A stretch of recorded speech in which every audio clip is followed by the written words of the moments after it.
അസ്സലാമലൈക്കും friends, welcome back to Saji's easy recipes. ഇന്ന് ഞാൻ വന്നിട്ടുള്ളത് നല്ലൊരു അടിപൊളി കിടിലം വെറൈറ്റി റെസിപ്പിയുമായിട്ടാണ്. അപ്പോൾ നിങ്ങൾക്ക് എൻ്റെ റെസിപ്പീസൊക്കെ ഇഷ്ടപ്പെടാമെന്നുണ്ടെങ്കിൽ എൻ്റെ ഈ കുഞ്ഞു ചാനൽ ഒന്ന് സബ്സ്ക്രൈബ് ചെയ്യാനും ബെല്ലൈക്കൺ ഇനേബിൾ ചെയ്ത് വെക്കാനും കൂടെ തന്നെ ലൈക്ക് ചെയ്യാനും മറക്കരുത് കേട്ടോ. അപ്പോൾ നമുക്ക് സമയം കളയാതെ നേരെ വീഡിയോയിലോട്ട് പോവാം. അപ്പോൾ അത് ഉണ്ടാക്കിയെടുക്കാൻ വേണ്ടിയിട്ട് ഞാനിവിടെ ഒരു 1/4 കപ്പ് ചൂടുവെള്ളം എടുത്തിട്ടുണ്ട്. അതുപോലെ തന്നെ ഒരു 1/4 കപ്പ് ചൂടുപാലും എടുത്തിട്ടുണ്ട് കേട്ടോ.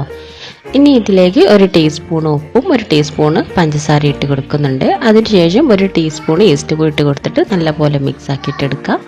എന്നിട്ട് അതിൻ്റെ കൂടെ തന്നെ ഞാനിവിടെ ഒരു 600 ഗ്രാം മൈദയും കൂടി ഇട്ട് കൊടുത്തിട്ടുണ്ട്. ഇനി നല്ല പോലെ തന്നെ ഇത് കുഴച്ചിട്ടെടുക്കുക. ഒരു 5 മിനിറ്റ് നേരെയെങ്കിലും ഒന്ന് കൗണ്ടർ ടോപ്പിൽ ഇട്ടെങ്കിലും കുഴച്ചിട്ടെടുക്കണം കേട്ടോ. അപ്പോഴാണ് ഇത് നന്നായിട്ട് തന്നെ പൊങ്ങി വരുള്ളൂ. ഇനി ഞാനിതിവിടെ ഒരു 4 കഷ്ണങ്ങളാക്കിയിട്ട് ചെറിയ ബോൾസ് ആക്കി എടുത്തിട്ടുണ്ട്. ഇനി ഞാനിത് ഒരു അരമണിക്കൂർ നേരം റെസ്റ്റ് ചെയ്യാൻ വേണ്ടി വെക്കുന്നുണ്ട്. അപ്പോൾ ഇതാ അരമണിക്കൂർ കഴിഞ്ഞതിന് ശേഷം ഓരോ ബോൾസ് എടുത്തിട്ട് ഇതുപോലെ ഒന്ന് പ്രസ് ചെയ്ത് കൊടുക്കുക. എന്നിട്ട് അതിൻ്റെ മുകളിൽ കുറച്ച് പൊടി ഇട്ട് കൊടുക്കുക. എന്നിട്ട് രണ്ടാമത്തെ ബോൾ വെച്ച് കൊടുക്കുക. ഇതേ രീതിയിൽ തന്നെ 4 ബോൾസും ഞാനിതുപോലെ പരത്തിയെടുക്കുക. എന്നിട്ട് നന്നായിട്ട് തന്നെ പൊടി ഇട്ട് കൊടുത്തതിന് ശേഷം പരത്തിയിട്ടെടുക്കുക. പൊടി ഇട്ട് കൊടുക്കുമ്പോൾ അതിൻ്റെ ഉൾഭാഗത്ത് ഒട്ടിപ്പിടിക്കാതിരിക്കാൻ വേണ്ടിയിട്ടാണ്.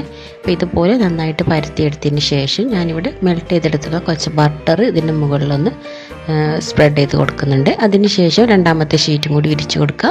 അതിന് മുകളിൽ ബട്ടർ സ്പ്രെഡ് ചെയ്ത് കൊടുക്കുക. അതുപോലെ തന്നെ 4 പരത്തിയെടുത്തിട്ടുള്ള ഷീറ്റും ഇതുപോലെ തന്നെ ആക്കിയിട്ടെടുക്കുക.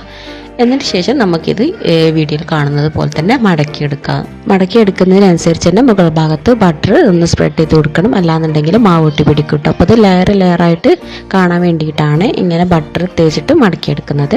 ഇനി ഇത് നീളത്തിൽ ഇതുപോലെ കട്ട് ചെയ്ത് എടുത്തതിന് ശേഷം ഇതേ രീതിയിലൊന്ന് റോളാക്കിയിട്ടെടുക്കാം കേട്ടോ. നിങ്ങൾക്ക് ഇഷ്ടമുള്ള രീതിയിൽ അതേ ഷേപ്പിലൊക്കെ നിങ്ങൾക്ക് ആക്കിയിട്ടെടുക്കാം. ഇനി ഞാനിത് ഒരു 10 മിനിറ്റ് നേരം കൂടി റെസ്റ്റ് ചെയ്യാൻ വേണ്ടിയിട്ട് വെക്കുന്നുണ്ട്. 10 മിനിറ്റ് കഴിഞ്ഞതിന് ശേഷം കുറച്ചും കൂടി മൈദപ്പൊടി ഇട്ട് കൊടുത്തിട്ട് ജസ്റ്റ് വന്നിട്ട് പരത്തിയിട്ട് എടുക്കുക. ഇനി ഒരു ബേക്കിംഗ് ട്രേയിൽ ബട്ടർ പേപ്പർ വെച്ച് കൊടുത്തതിന് ശേഷം നമ്മൾ പരത്തിയെടുത്തിട്ടുള്ള നമ്മൾ പറാത്ത ഇതിലേക്ക് ഒന്ന് വെച്ച് കൊടുക്കുക.